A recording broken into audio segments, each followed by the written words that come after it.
It is my privilege to welcome you to the showing of a remarkable film, The Incredible Bread Machine. Why me? Because I am a professor of economics? Yes. But even more importantly, because I am excited about what this film has to say about bread, about people, and about freedom. Following the film, I will be talking about their reactions to the film with two of the most important economists of the present day, each a leading spokesman for the point of view that he defends. The two men are Dr. Walter Heller of the University of Minnesota, chairman of the Council of Economic Advisors under Presidents Kennedy and Johnson, and Dr. Milton Friedman of the University of Chicago, acknowledged leader of what has come to be known as the Chicago School in Economics. We will be joined in these discussions by three of the young people who were principally involved in creating the script for this film and in the writing of the book, The Incredible Bread Machine. These three young people come from what some have called the think tank of the West Coast, officially known as World Research Incorporated of San Diego. This film you are about to see has been honored at an American film festival, but it deserves to be honored as well at any gathering of those who believe in free men, free economies, and free societies. I must report to you with mixed feelings that it also deprives the economist of one of his most cherished excuses for the low level of economic literacy in the general public. We have long insisted that the complex materials of our important calling simply cannot be communicated to any but a select few. The Incredible Bread Machine destroys that myth once and for all. But first, and most importantly, it is my privilege to present to you someone to say an introductory word about the film. Someone drawn not at random, but most happily, the Honorable William E. Simon, Secretary of the Treasury of the United States. Mr. Secretary. Thank you very much. The Incredible Bread Machine may sound to many people like something out of Mary Poppins. But please, don't be misled by its whimsical title, because I think it represents probably the finest effort at explaining in lay terms the economic facts of life to the American people.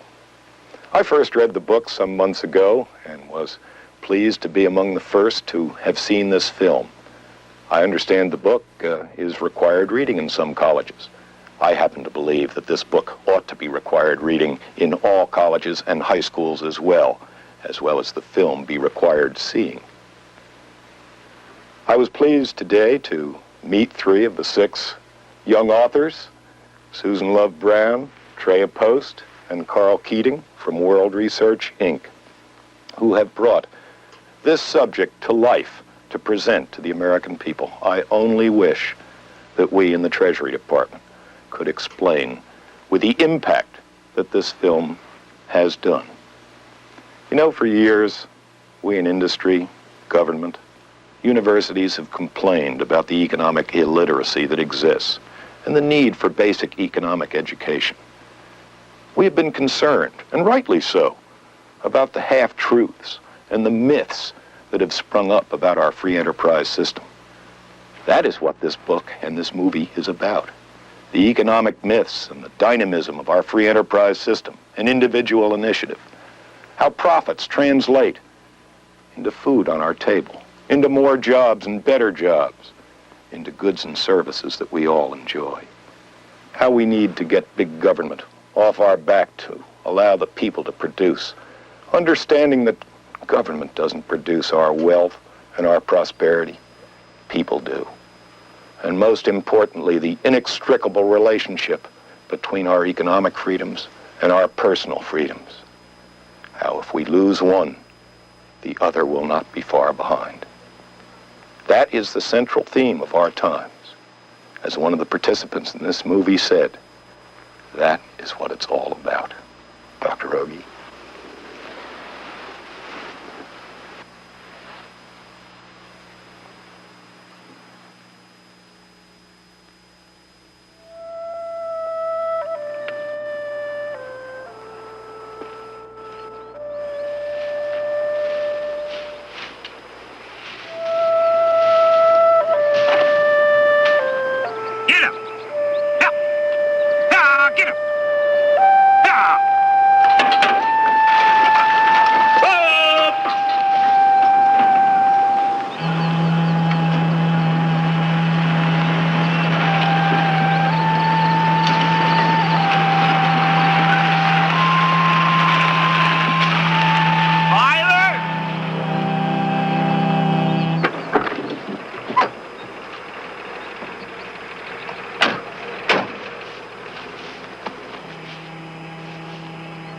Mr. Valentine, Byler? Byler, due to your refusal to pay Social Security taxes, the Internal Revenue Service is confiscating your horses to sale at public auctions. The money will be used to fulfill your tax debt. All legal, and You'll be refunded any monies over the amount due to you.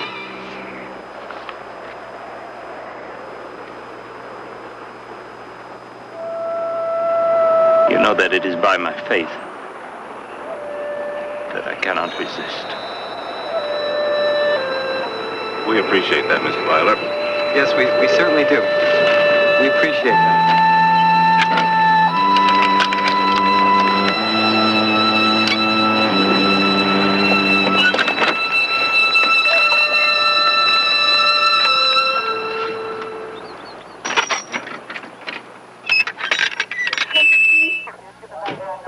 Stephen Anthony. Stephen Anthony. Stephen Anthony, by the authority of the County of Los Angeles, under the laws of eminent domain, you are ordered to leave your property. Come on, Anthony, give it up. Stop making a fool of yourself. You don't have a chance and you know it. Don't keep us out here all night. Come on out of there. You're wasting Stephen Anthony has held Los Angeles County sheriffs at bay for almost 10 weeks now. You may remember that Anthony's home and several others around it were condemned to make way for the construction of the Hollywood Motion Picture and Television Museum. Anthony's neighbors moved out, but Anthony is holding out. It's my house, and you're not going to take it away from me!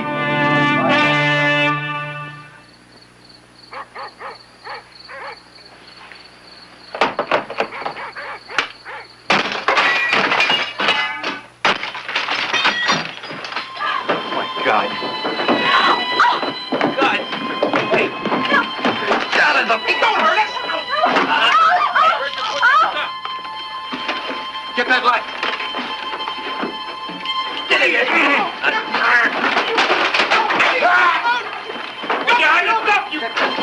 I'll get the kitchen. Over here. Help me, God. No. It was terrible. They tore the furniture apart. They tore everything in our house apart. They shouted at us and well, they handcuffed me and put me on the bed. And they were violent burglars, and I thought we were going to be killed. The hell of it was. It was terrifying. We didn't know it at the time, of course. They were Justice Department agents or federal agents. They were looking for drugs. Hey, I think we made a mistake. The scenes you have just witnessed are based on fact. The Amish farmer received $37.39 back from the Internal Revenue Service after it auctioned off his horses to pay his Social Security taxes. The man defending his home was finally arrested, and his house was torn down. The property is now a parking lot. The private museum was never built for lack of funds. The narcotics officers had burst into the wrong house without properly identifying themselves. The victims sued, but the agents were acquitted of all charges, and no compensation for damages was awarded. Okay, it's a wrap. Good idea. Well, don't kill those lights yet. I want to play around a little bit with It's this. getting arty again. Nobody say anything, you guys. Tell Lee to keep the sound rolling. Are you still rolling, Dave? Actually rolling. Okay. No, it's a real thing, but it's Oh, Gotta I clean it get up that. here. I don't get right. Find the gun. You gonna clean it up with me? Okay, I found it. However much you may say is right, you gotta admit that what happened shows the government had good intentions. Oh, at least it starts out that way.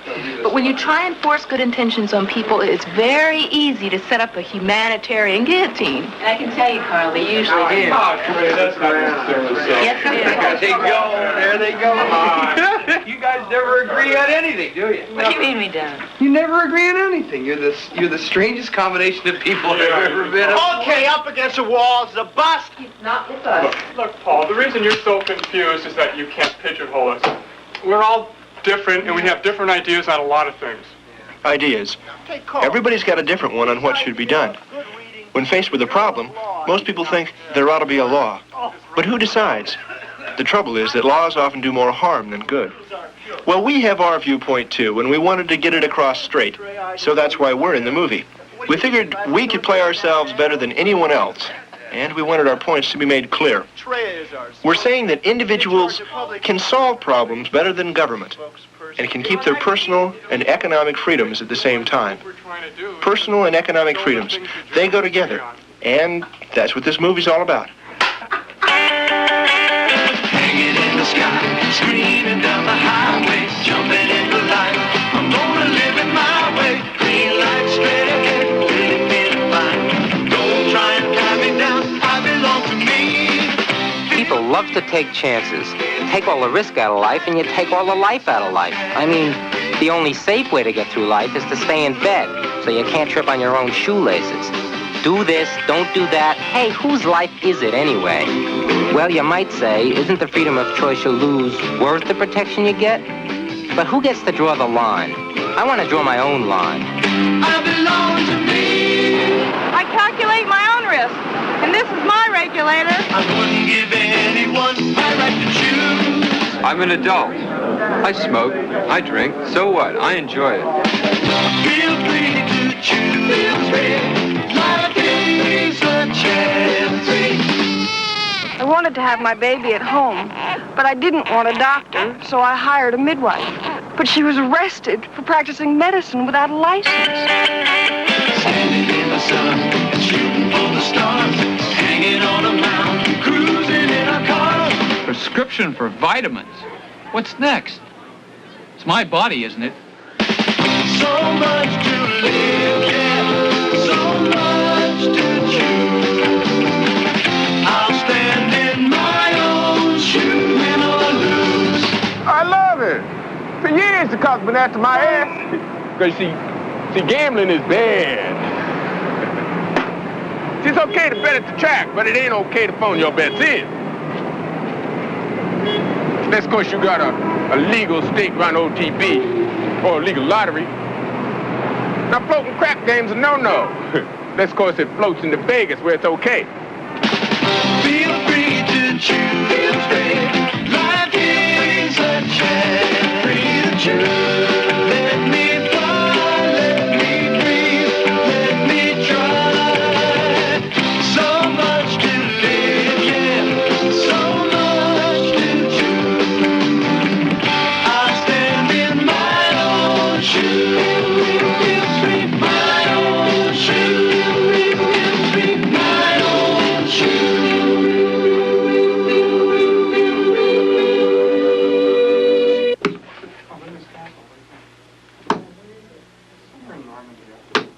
Hey, you ever had any trouble with the police about permits or anything like that? No, they all want to be in the movies.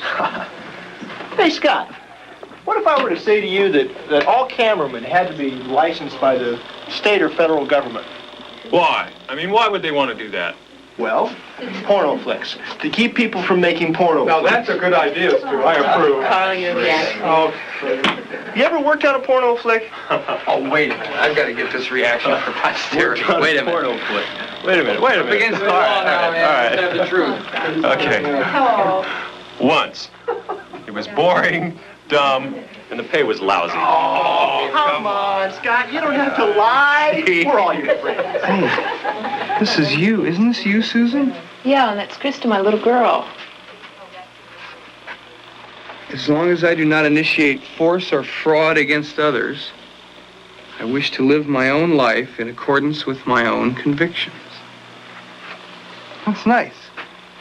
But, listen, aren't there things that benefit society as a whole that should limit your freedom? Well, I shouldn't be allowed to initiate force or fraud. For example, I shouldn't be able to force you to give up something that's yours. I shouldn't be allowed to force you to finance something you don't believe in or have no interest in. Right. Yes, I see. But if I don't have that right, then why is it legally and morally right for the government to have it? The government should be protecting my rights, not violating them.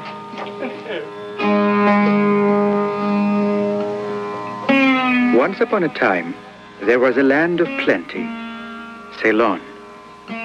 Food was abundant, but not all were fed. For the blessings of heaven showered not equally on all the subjects of this country. For there are always a few who are hungrier than others.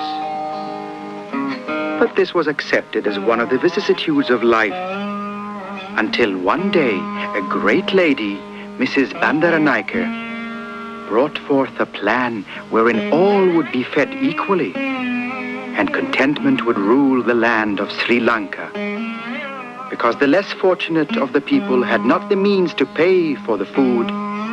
It was given to them for free. Now clearly, her intentions were benevolent. But as is the way of best laid plans of the mongoose and the cobra, true equality seemed elusive. For among those people who loved equality so dearly, those who worked to grow their food felt unequal. They too felt they should have their food for free. But lo and behold, the more who ate for free, the fewer who tilled the fields. The land of enchantment turned into the land of discontentment. For now, there was no food, although it was for free. Promises, promises, but now our people starve, the people's voices did plead. Patience, patience, we'll get the food, but first must come the money. Now the discontentment grew among not only those who cried for food, but from those forced to pay the bills. For the freer the food, the higher the taxes. Alas, the lines grew longer, the food grew shorter.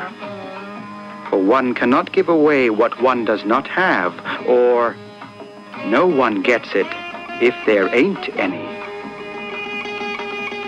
The voice of the people grew louder still. The press did clamor for more food. Hush the stinging barbs, the lady charged. Now is not the time for dissent. We must pull together. The army faithful did not question. The deed was done. Silence reigned at the point of a gun. Now all is silent and peaceful again in the land of Sri Lanka. For problems which we cannot talk about are no problems at all. Let me put it to you this way. All right. It's the classic question. Yeah. How long can personal freedoms, freedom of speech, the press, be preserved in a society that denies you your economic freedom? But it doesn't. It doesn't at all. Oh, That's look, you nothing. remember the Sri Lanka. Remember that? I used to think that minimum wage job was a good idea. Then I got this job, helped me through night school. Man, when the government raised the minimum wage, I thought I had it made. But then, my boss told me that he couldn't keep me at that rate. So now the job's gone. Starting next week, folks around here are gonna have to put down a deposit and carry their own umbrellas around. Minimum wage. Lights, please. Run the film, please. We've been talking about the housing problem in urban America, which has become an explosive problem. Today we're seeing a film on urban renewal. There's the government tearing down some housing units. Pretty soon we'll be replacing them, presumably, with new housing units. Empowered by the people's demand for urban renewal legislation, the government from 1940 to 1971 has torn down over 500,000 housing units and has built some 200,000, which you will see in a moment, I presume.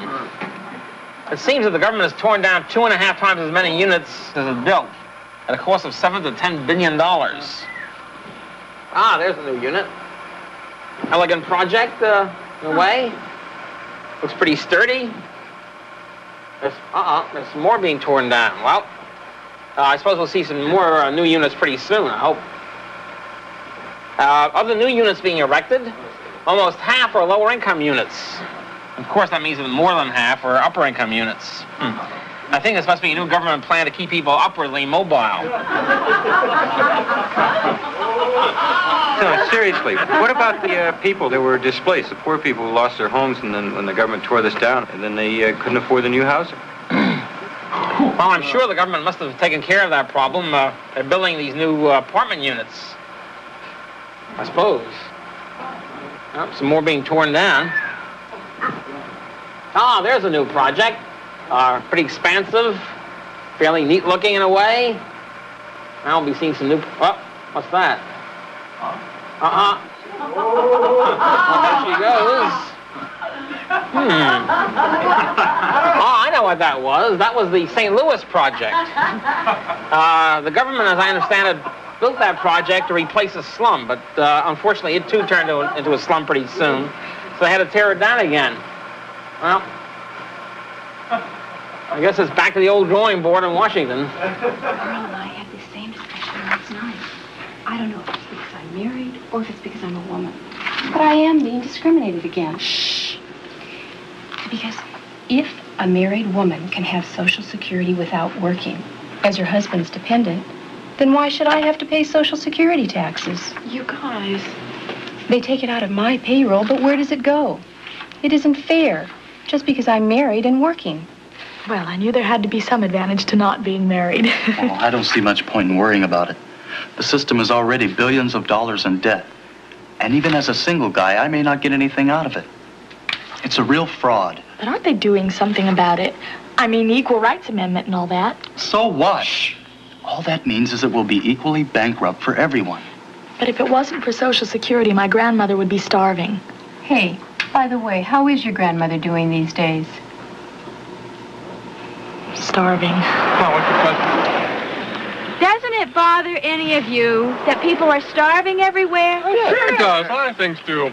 Housing shortages, not enough food, unemployment, all kinds of stuff. The point is learning how best to solve these problems. And you don't solve problems by violating people's rights. Okay, you feel that way, but not everybody does. Not everybody's that smart. Well, look, like I was saying, Lou, if you want to solve housing and food shortages, you got to make more housing and food, right? It means you got to produce them, which means production is the thing that counts. And government doesn't produce anything. People do. Yeah, right. Millions of electronic toothbrushes, automatic door openers, tons of non-biodegradable junk. And then they spend millions of dollars getting people to buy the worthless stuff. They can't force anyone to buy their junk. Right, nobody gets it if there ain't none. Oh, would you repeat that for me, please? Oh, definitely. No one gets it if there ain't none. But if they stop producing that kind of stuff and just stick to the essential things, then everyone would have enough food and decent housing. But how can you force them to do that? You don't. That's just the point. Force.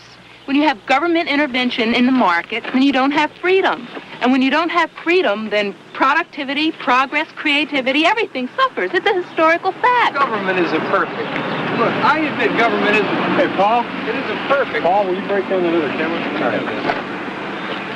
I mean, really, government isn't perfect. And I really believe in free enterprise and the free enterprise system. But if you don't have government regulations and big business, you know, the multinationals that just take over...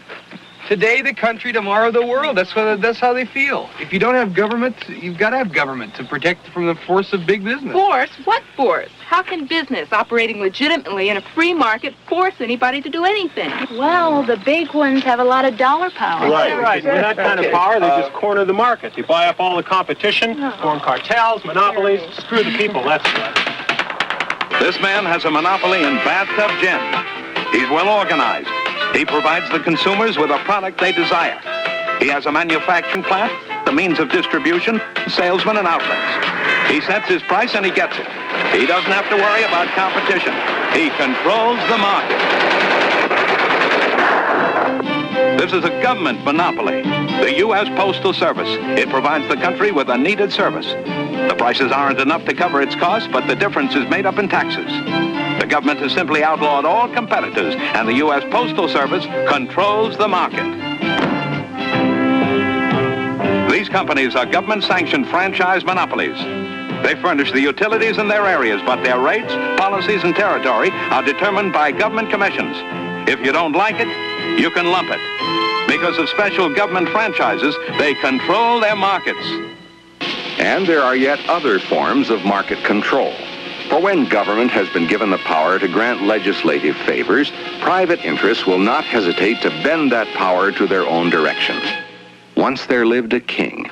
His kingdom was California, and his throne was Sacramento. His subjects were the gentlemen of the state legislature. From 1922 to 1950, Arthur H. Samish, a private lobbyist, ruled California. Since the idea of government intervention in business is widely accepted, it was just a question of getting the proper legislation passed or keeping unfavorable legislation from being passed. Although in his legislative activities, Samish never broke a law, his powerful influence as a lobbyist resulted ultimately in the use of force through legislation and hurt the consumer and, of course, business outside the Samish circle. Arthur Samish one day received a telephone call from Louis Rosenstiel, owner of famous 4-year-old Shenley whiskey in New York. Artie, I got something important on my mind I want to discuss with you. Come see me. Well, when the big man calls, the little man jumps. I met him at his office, and he said to me, Artie, I'm very much concerned about Harry Hatch. You mean the president of Hiram Walker? Yes, he's a mean man. I'd like to see something done about him. What do you suggest? Well, he has a whiskey called 10 High, and it's the biggest seller in California. Tell me something about... It's a 3-year-old whiskey. 3 years older. That's all I need to know. You leave it to me. I'll take care of Mr. Harry Hatch. When the legislature came back into session, I had one of my friends in the assembly introduce a bill which provided that all whiskey sold in the state of California had to be at least 4 years old. The bill zipped through the legislature without a whisper of opposition.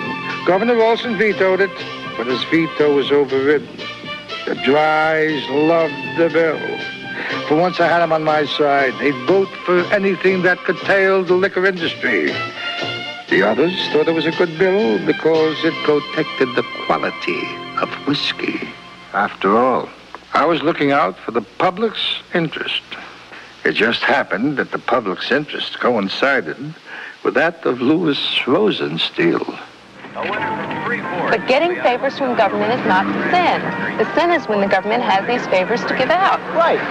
If the government didn't have the favors to sell, the consumer would be king, not Samish. Are you ready? Yeah, I'm still rolling. Take this, will you? Right.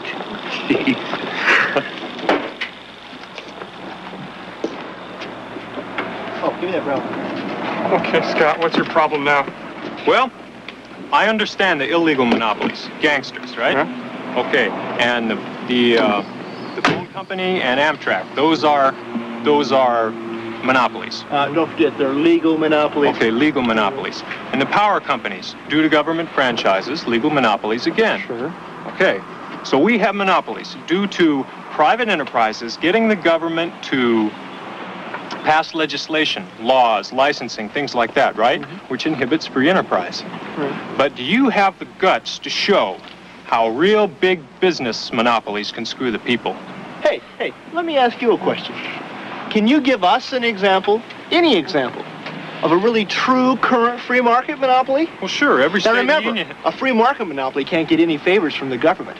Listen, no restrictions outlining the competition or giving it an unfair advantage. There are no tax breaks, no subsidies, no franchises, no legislation in its favor, no tariffs, no licensing. There's not a place in the country no price fixing. A true free market monopoly. We couldn't find one either. Shot down! You want your camera back? Give me the camera. This is a legend of success and plunder, and a man, Tom Smith, who squelched world hunger. Now Smith, an inventor, had specialized in toys. So people were surprised when they found that he, instead of making toys, was baking bread. The way to make bread he'd conceived cost less than people could believe. And not just make it. This device could, in addition, wrap and slice. The price per loaf, one loaf or many, the minuscule sum of under a penny. Can you imagine what this meant? Can you comprehend the consequent?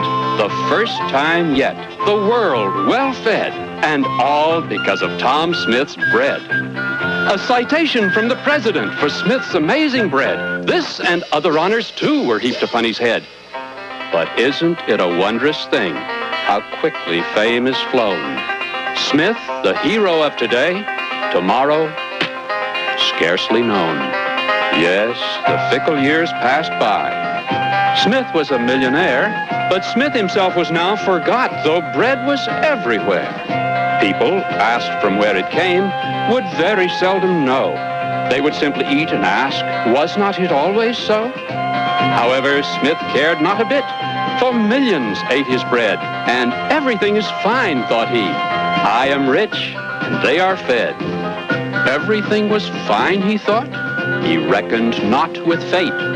Note the sequence of events starting on the date on which the business tax went up. Then, to a slight extent, the price on every loaf rose too, up to 1 full cent. What's going on, the public cried. He's guilty of pure plunder. He has no right to get so rich on other people's hunger. A prize cartoon depicted Smith with fat and drooping jowls, snatching bread from hungry babes, indifferent to their howls. Well, since the public does come first, it could not be denied that in matters such as this, the public must decide. So, antitrust now took a hand. Of course, it was appalled at what it found was going on. The Bread Trust, it was called. Now, this was getting serious, so Smith felt that he must have a friendly interview with the men in antitrust. So, hat in hand, he went to them. They'd surely been misled. No rule of law had he defied. But then, their lawyer said, the rule of law in complex times has proved itself deficient. We much prefer the rule of men. It's vastly more efficient. Now, let me state the present rules. The lawyer then went on. These very simple guidelines you can rely upon. You're gouging on your prices if you charge more than the rest. But it's unfair competition if you think you can charge less. A second point that we would make to help avoid confusion. Don't try to charge the same amount. That would be collusion. You must compete, but not too much. For if you do, you see, then the market would be yours, and that's monopoly. Price too high or price too low? Now, which charge did they make? Well, they weren't loath to charging both, with public good at stake. In fact, they went one better. They charged monopoly. No muss, no fuss. Oh, woe is us. Egad, they charged all three. 5 years in jail, the judge then said. You're lucky it's not worse. Robber barons must be taught. Society comes first. Now bread is baked by government. And as might be expected, everything is well controlled. The public well protected. True, loaves cost $1 each, but our leaders do their best.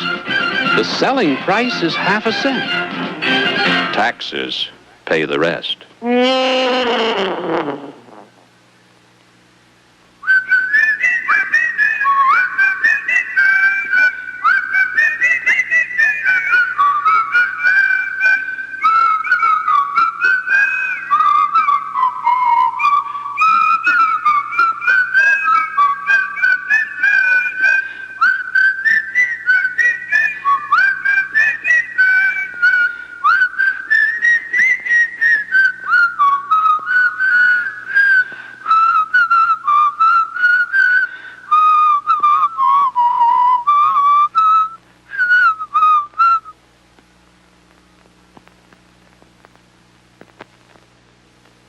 was my good fortune immediately following World War II to sit in one of the graduate school classrooms under the tutelage of Walter Heller at the University of Minnesota. And I've been a student, not in the classroom with Milton Friedman, but a student of his for many years now. With both of these men, I have some disagreements, but both seem to be able to withstand the knowledge of that fact without any great emotional disturbance.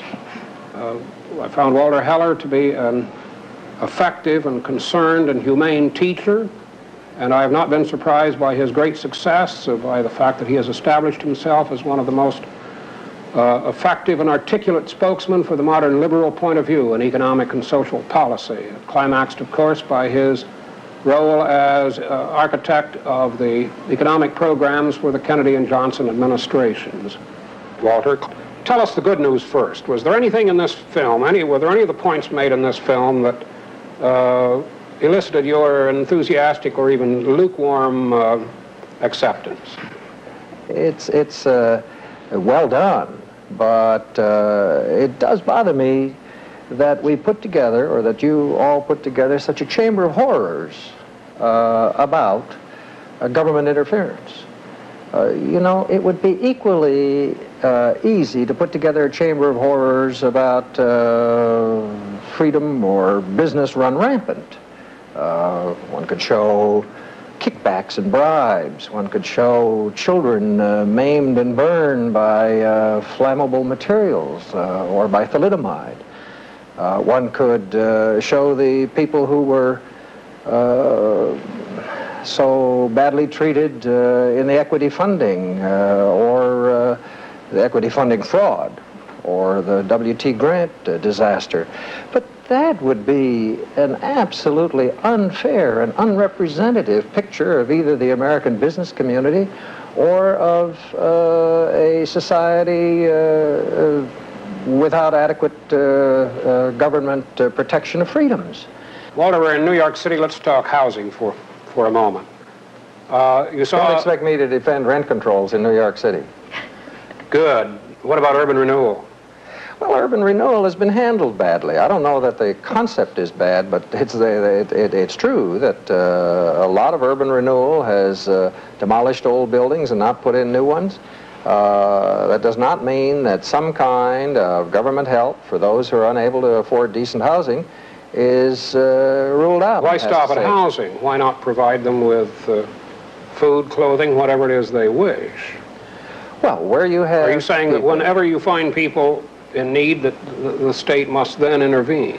What I'm saying is that we have a concept of humanity and compassion, and where that because of old age, because of incapacitation, because of unemployment that's generated in the process, let's say, of fighting inflation, when people are unable to take care of themselves, we try, both by such things as social insurance and by government transfer programs, to protect them from starvation, from privation, from suffering.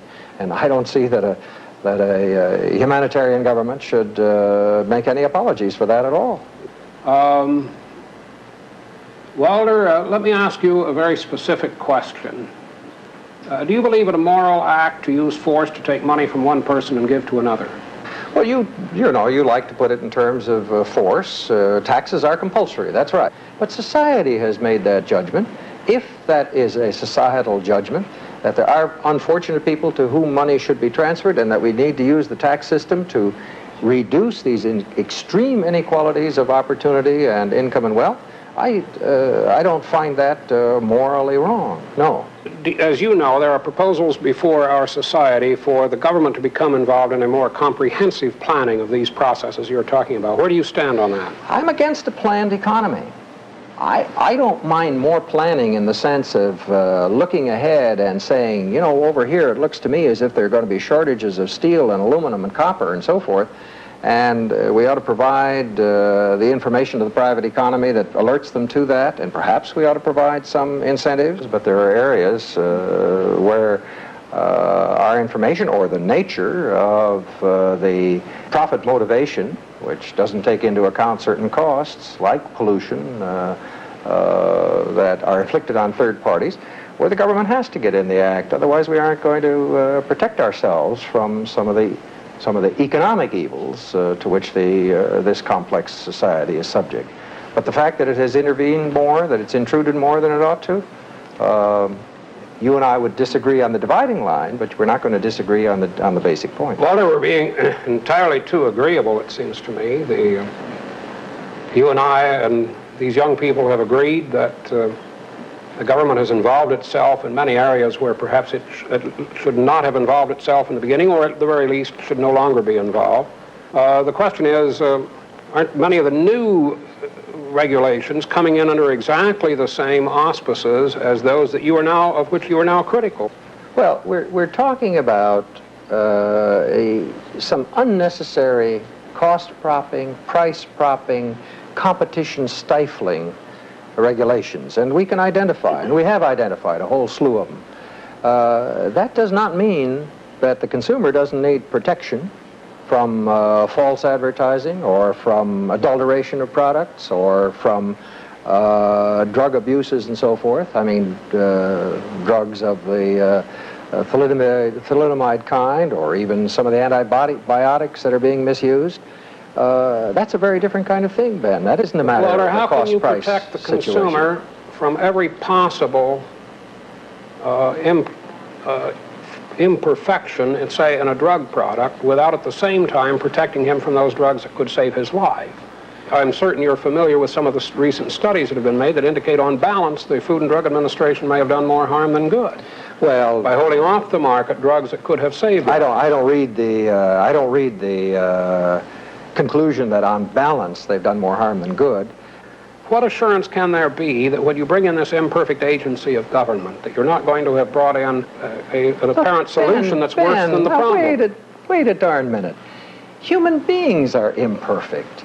What we have to do is look at those areas, and we are going to make mistakes in drawing the line sometimes. Look at those areas where the costs inflicted on the human being are greater than the benefits that might be taken away. But who is to decide what those costs are, what those potential benefits are? Why not let the consumer, with the advisors that he seeks, make his own decision? There simply isn't enough wisdom in the individual consumer. There are incredible limitations on information, and when you want to generalize, when you want to generate information that the individual is incapable of surrounding, you have to go collective to get that information. So where do you find those wise people to man these agencies that you are going to create to do this? Well, you recruit... Because they too, as you know, do not agree.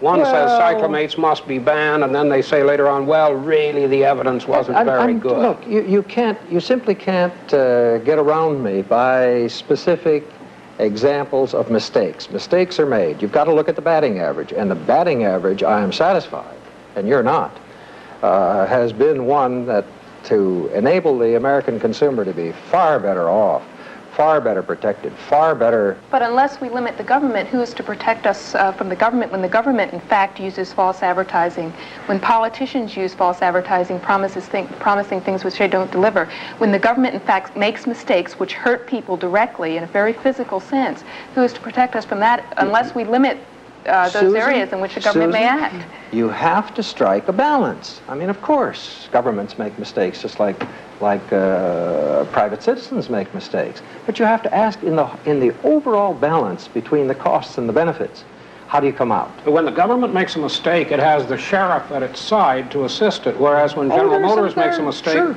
no one is required to buy a General Motors car. There have been some terrible abuses. On the other hand, we have the ballot box.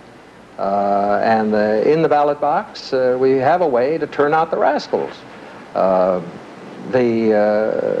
mood of the country in 1976, I think, was translated into the ballot box in terms of people saying, well, there's too much government. There's both in terms of spending and regulation.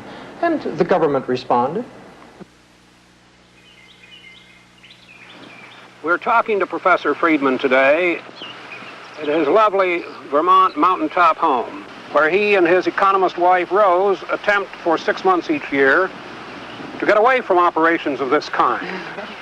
Fortunately, he consented to let us come up here and talk with him, because in the same manner that Walter Heller is recognized as one of the leading spokesmen for the modern liberal point of view, Milton Friedman is very clearly the leading spokesman of the strong free market, limited government position in the making of public policy.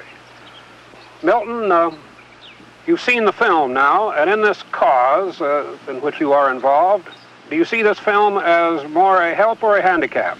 Oh, it's clearly a help. I think it's a splendid film. It portrays very dramatically and graphically many of the problems that arise when we turn over large parts of our lives to bureaucrats. Well, I thought the most effective parts were the scenes of the Amish farmer having his horses taken away from him because he was unwilling to pay Social Security taxes, and the two other similar real-life scenes of the drug bust and of the gentleman who was protecting his home from being converted into a parking lot under the rules of eminent domain. Well, now let's take the farmer here for a moment. Haven't they taken care of that by exempting the Amish and the Mennonite from Social Security? Do you mean you would really just get rid of Social Security altogether? They have, after enormous efforts and tremendous oppression of people, they exempted the Amish. But why shouldn't they exempt you and me too?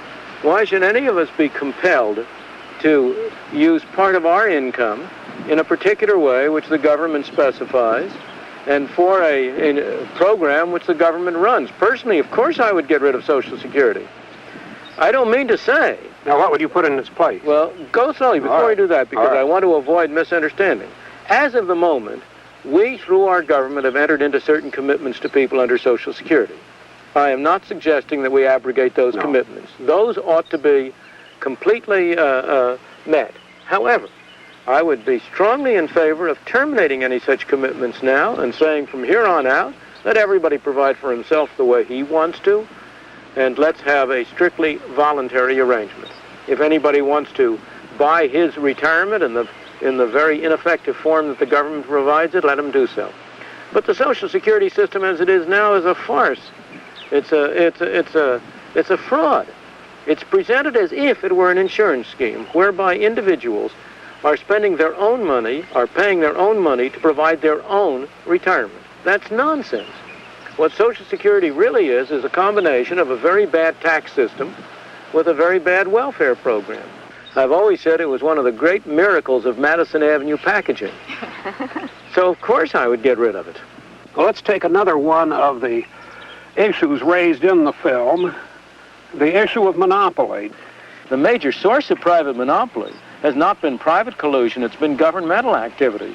There is hardly a major monopoly in the United States that doesn't derive its powers from government grants. The law which would have the greatest value in curbing monopoly and promoting competition would be one which would abolish all tariffs and enact free trade. Because international competition would be the most effective way in which you could offset local monopolies and local power. Well, let's explore for a moment to see in what areas you might take a different stand than Walter Heller. For example, he indicated very clearly that he believes the Food and Drug Administration should be continued and strengthened as a matter of fact.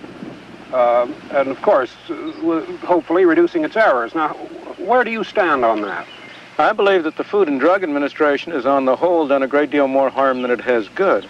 I believe many more people have died as a result of the Food and Drug Administration's actions than have had their lives saved or improved.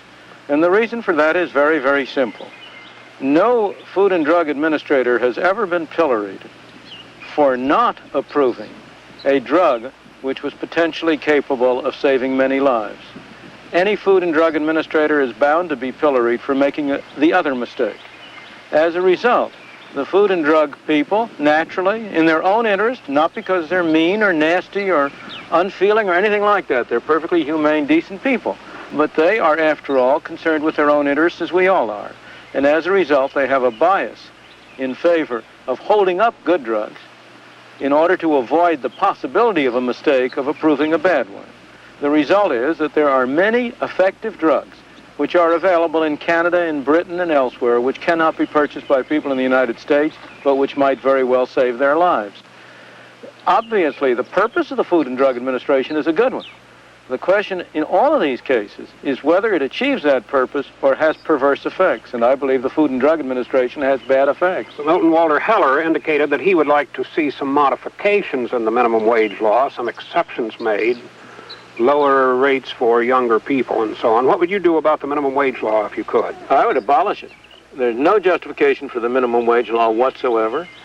It's always been a mystery to me why a young black teenager is better off unemployed at $2.40 an hour than he would be being employed at $2 an hour. It doesn't do him any good to have a high wage rate if he doesn't have any work. Milton, as you remember, I heard you present that series of lectures that eventuated in the publication Capitalism and Freedom. And one of the central themes in your lectures and in that publication is the close relationship between economic freedom and the other aspects of freedom.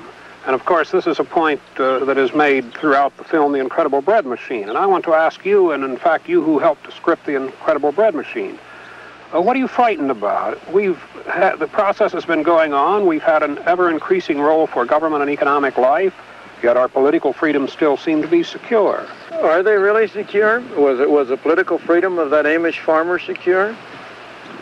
Well, eventually,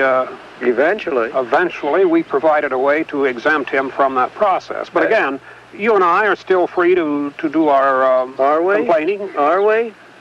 Do you suppose that there is any professor of medicine at any major medical school in this country who would not think 3 times before getting up and making a speech against socialized medicine, given that his research is being financed by the National Institutes of Health? How many businessmen have you heard who have been willing to get up and talk publicly in opposition to governmental programs? But Milton, I've also heard you say that one reason the businessman is not speaking against these programs is that he honestly has come to believe in them. Some of them have.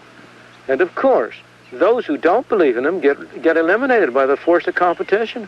Because in order to survive as a major businessman today, an important characteristic has to be not your ability to produce, not your ability to sell, not your ability to meet public demand, but your ability to get your way in Washington. And the law of survival, just pure Darwinian survival, means that increasingly top businessmen are becoming people who are adept at politics, who know their way around Washington, and who, of course, as a result of familiarity with it, get to be in favor of it. But I go back to your question of whether economic controls has interfered with personal freedom. I think it's all the way up and down the line that you have enormous restrictions on political and economic freedom today. The only reason they're not more extreme is because of the one saving grace, and that is the inefficiency of government. Thank God that government wastes most of the money it spends, because if it were really spending it efficiently, we wouldn't have an iota of our freedom left.